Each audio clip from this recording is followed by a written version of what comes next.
As you can see, this is the JK we're going to mount it onto. It comes with a stock tyre carrier just mounted there onto the tailgate, so we're actually going to remove that and install the AEV part. As you can see, the JK already comes with an AEV rear bumper with a hole already there for the spindle housing for the tyre carrier, so hopefully there shouldn't be too much of an adjustment to make to the rear bumper. It should just all fit on. The carrier itself comes in a very large box, as you can see there. Tyre carrier itself, all the bits and pieces are there.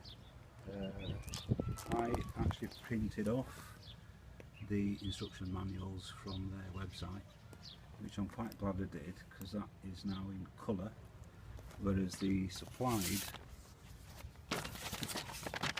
instruction manual was in black and white. So the colour just adds a little bit more of extra information. The spare tyre's off. Next thing we need to do is just to remove the wiring for the centre high mounted stoplight. The inside vent on the tailgate, you just see some little recess clips just there. So you just pop a little screwdriver into there, pry those out, and pop that open. So with that open, you can see the clip there. Just we'll undo that, and then we'll thread the wire back out through that way. So you'll see the 8 bolts here that are holding in the standard spare tyre carrier. You just pop those off. This is what you should be left with. Hole there for the rubber bumpers. Obviously they've been removed. That was the kind of opening for the cable for the wiring, and then you're left with 8 holes there. That some of those we're going to reuse to mount the AEV spare tyre carrier. We're going to reuse these 4 holes. So we're going to get the tailgate mounting bracket as part of the kit. There you go. Don't leave it out in the sun because it gets very hot, and that's just going to mount to those 4 holes that we've just seen. As you go there, lines up pretty much bang on. You can just see there, and there we have the tailgate bracket fully mounted using the 4 bolts from the standard, so no need to use any additional hardware, just use the hardware that you've just taken off the old one. So that's that bit done. On to the next bit. Okay, the next stage was just to install that kind of saddle block, as you can see there, using the 2 kind of bolts that are supplied with the hardware kit.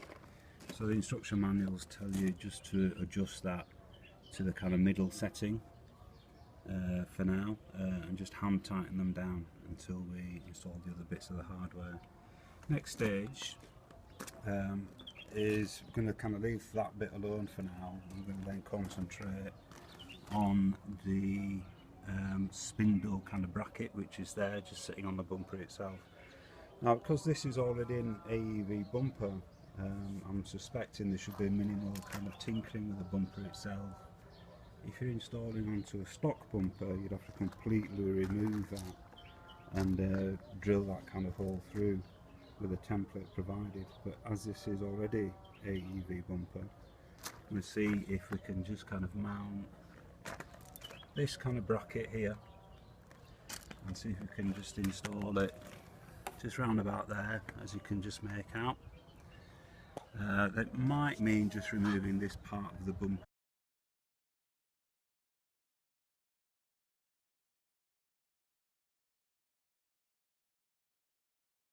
After some toing and froing, the best option was basically to remove the entire back bumper. So that came off with about 8 bolts, obviously 2 here into the chassis, another 2 here, and then same on the other side. And then basically the bumper just pulls out. It's a bit of a tight squeeze, and obviously it's a bit of a heavy unit, so if you've got 2 people, that makes a bit of difference. So now what we're going to do is to fit the spindle carrier onto the chassis, so that might take a little bit of manoeuvring, as you can see. So we'll fit that on and then put the bumper back on. So the spindle housing is mounted, and as it says in the instruction manuals, it's just hand tight, so these are still a little bit loose to allow for any kind of adjustment. The next stage then is to fit into the bronze bushings to fit into there, and then the washer will go on top of there. So the bronze bushings have gone in. They are a bit of a tight fit, as the instruction manual says, so you do just need to tap them in a little bit using a wooden hammer or a couple of wooden blocks. Bronze bushing, as you can just see, there's one at the bottom end there, and as that will go in a little bit further, the washer will kind of sit up there, and then it's time to actually stick the tyre carrier itself onto there. So we'll give it a go. So that slots in quite well.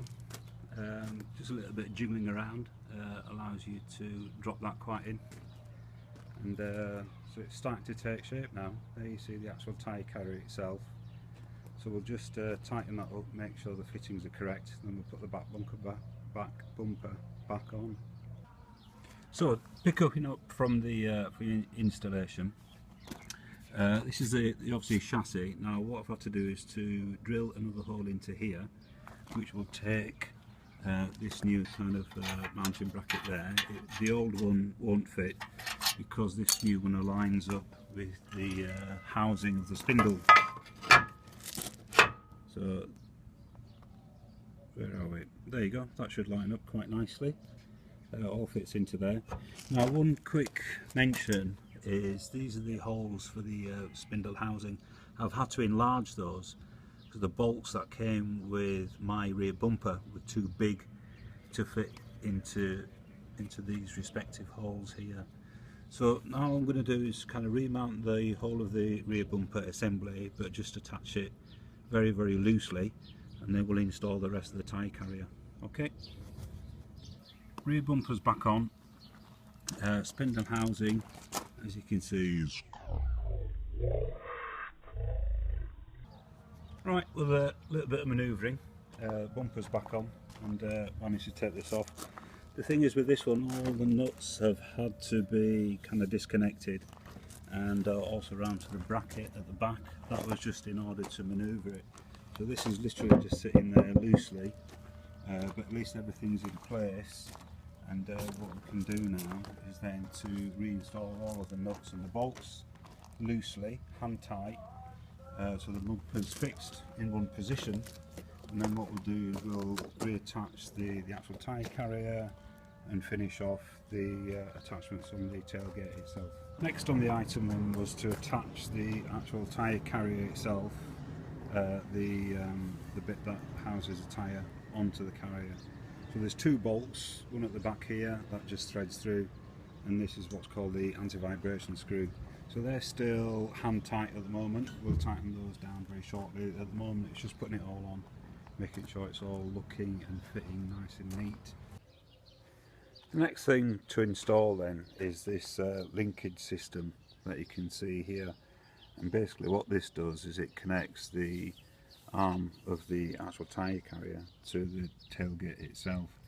Now this is an adjustable system. As you can see, these will unscrew and then tighten using the bolt in the middle, so it's quite easy to connect.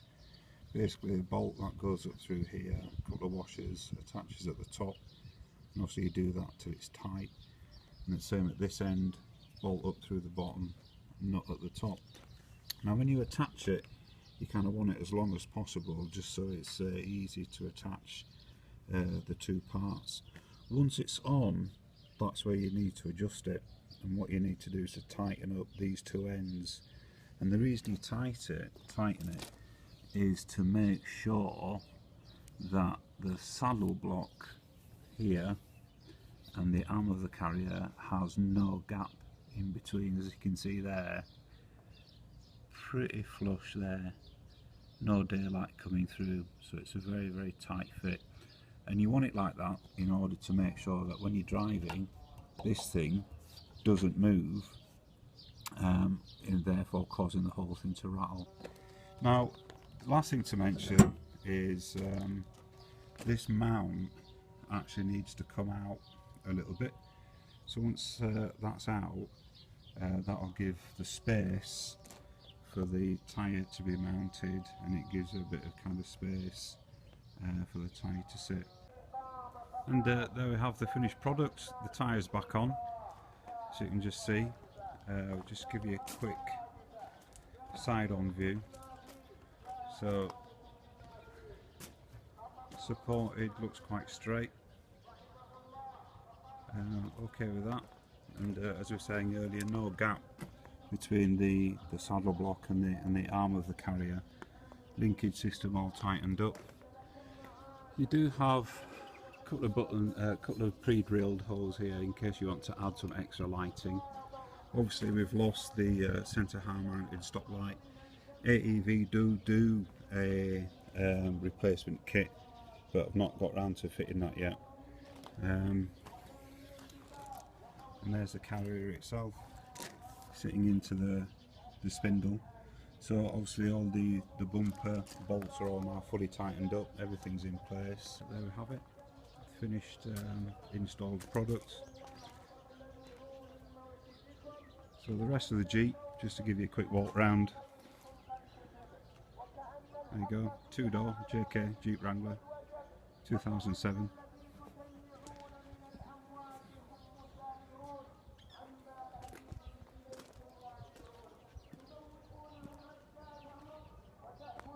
There you go.